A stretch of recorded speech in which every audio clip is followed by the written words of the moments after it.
ಸರ್ಕಾರವೇ ನೇಹಾಳ ಹಳೆ ಚಾಟ್ ಹಾಗೂ ಫೋಟೋ ವೈರಲ್ ಮಾಡ್ತಾ ಇದೆ. ಹುಬ್ಬಳ್ಳಿಯಲ್ಲಿ ಹೀಗಂತ ಕೇಂದ್ರ ಸಚಿವ ಪ್ರಹ್ಲಾದ್ ಜೋಶಿ ಅವರು ಗಂಭೀರ ಆರೋಪವೊಂದನ್ನು ಮಾಡಿದ್ದಾರೆ.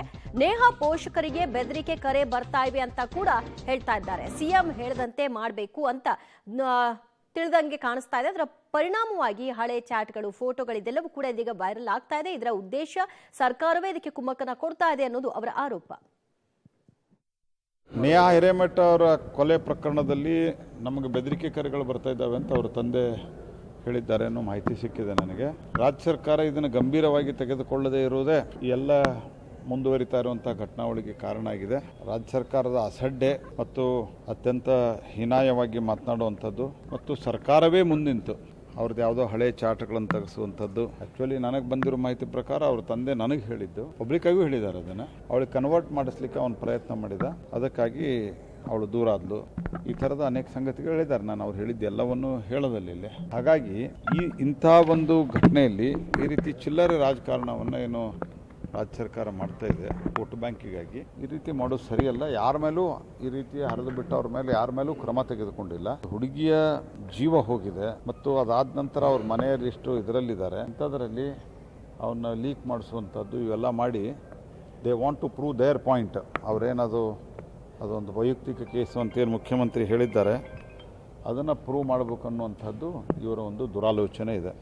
ಹಾಗಾಗಿ ಸರ್ಕಾರದ ಈ ನಡೆಯನ್ನು ನಾನು ತೀವ್ರವಾಗಿ ಖಂಡಿಸ್ತೇನೆ ಮತ್ತು ಇದಕ್ಕೆ ನಾವು ಅಗತ್ಯ ಬಿದ್ದರೆ ಪ್ರತಿಭಟನೆಯನ್ನು ತೀವ್ರವಾದಂತಹ ಈ ಬಗ್ಗೆ ಮತ್ತಷ್ಟು ಮಾಹಿತಿ ಕೊಡ್ತಾರೆ ನಮ್ಮ ಪ್ರತಿನಿಧಿ ಸುನಿಲ್. ಇನ್ನೇನು ಕೆಲವೇ ಹೊತ್ತುಗಳಲ್ಲಿ ಜೆ.ಪಿ. ನಡ್ಡಾ ಅವರ ಆಗಮನ ಆಗುತ್ತೆ. ಸೊ ಎಷ್ಟೊತ್ತಿಗೆ ಅವರು ಆಗಮಿಸ್ತಾರೆ? ಕುಟುಂಬಸ್ಥರಿಗೆ ಅವರ ಬರುವಿಕೆ ವಿಚಾರವಾಗಿ ಎಲ್ಲ ಮಾಹಿತಿ ಇದೆಯಾ? ಎಸ್ ದಿವ್ಯ ಜ್ಯೋತಿ, ಈ ಹೊತ್ತಿಗೆ ಅಂದ್ರೆ 3 ಗಂಟೆ ಹೊತ್ತಿಗೆ ಜೆ.ಪಿ. ನಡ್ಡಾ ಅವರು ಬರಬೇಕಿತ್ತು.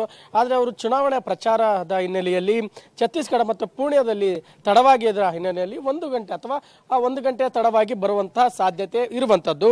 ಇದಕ್ಕೆ ಮುಖ್ಯವಾಗಿ ಜೆ.ಪಿ. ನಡ್ಡಾ ಅವರು ಮತ್ತು ಇಲ್ಲಿನ ಸ್ಥಳೀಯ ಶಾಸಕರಂತಹ ಮಹೇಶ್ ತೆಂಗಿನಕಾಯಿ ಅವರು ಬೆಳಗ್ಗೆಯೇ ನೇಹಾ ಕುಟುಂಬದ ಜೊತೆಗೆ ಮಾತನಾಡಿದ್ರಾಗಿ ಅವರ ತಂದೆ ಪಬ್ಲಿಕ್ ಟಿವಿಗೆ ತಿಳಿಸಿರುವಂತದ್ದು. ಯಾಕಂದ್ರೆ ಅವರು ಕಾಂಗ್ರೆಸ್ ಕಾರ್ಪೊರೇಟರ್ ಇದ್ದಾರೆ. ಸೊ ಚುನಾವಣೆ ಸಮಯ ಇದೆ.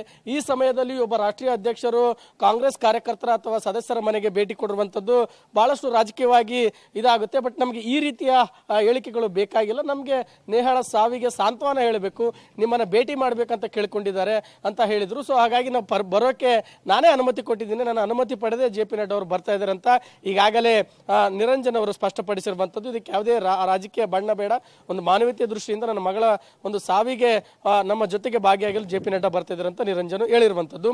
ಇದು ಒಂದು ಕಡೆ. ಆದ್ರೆ ಈಗಾಗಲೇ ಸಾಕಷ್ಟು ಮುಖಂಡರಾಗಿರ್ಬೋದು, ಅಂಜುಮನ್ ಇಸ್ಲಾಮಿಕ್ ಸಂಸ್ಥೆ ಆಗಿರ್ಬೋದು, ನಟ ಪ್ರಥಮ್, ಹೀಗೆ ಹಲವಾರು ಜನ ಈಗ ನೇಹಾ ನಿವಾಸಕ್ಕೆ ಭೇಟಿ ಕೊಟ್ಟು ಒಂದು ರೀತಿಯಲ್ಲಿ ಸಾಂತ್ವನ ಹೇಳ್ತಾ ಇದ್ದಾರೆ ಮತ್ತು ನಿರಂಜನ್ ಅವರ ಜೊತೆಗೆ ಕೈ ಜೋಡಿಸಿರುವಂತದ್ದು. ಕೆಲವೇ ಕ್ಷಣಗಳಲ್ಲಿ ಜೆ.ಪಿ. ನಡ್ಡಾ ಅವರು ಆಗಮಿಸುವಂತ ಸಾಧ್ಯತೆ ಇರುವಂತದ್ದು. ದಿವ್ಯಜ್ಯೋತಿ, ಥ್ಯಾಂಕ್ ಯು ಸುನಿಲ್, ನಿಮ್ಮೆಲ್ಲ ಮಾಹಿತಿಗೆ.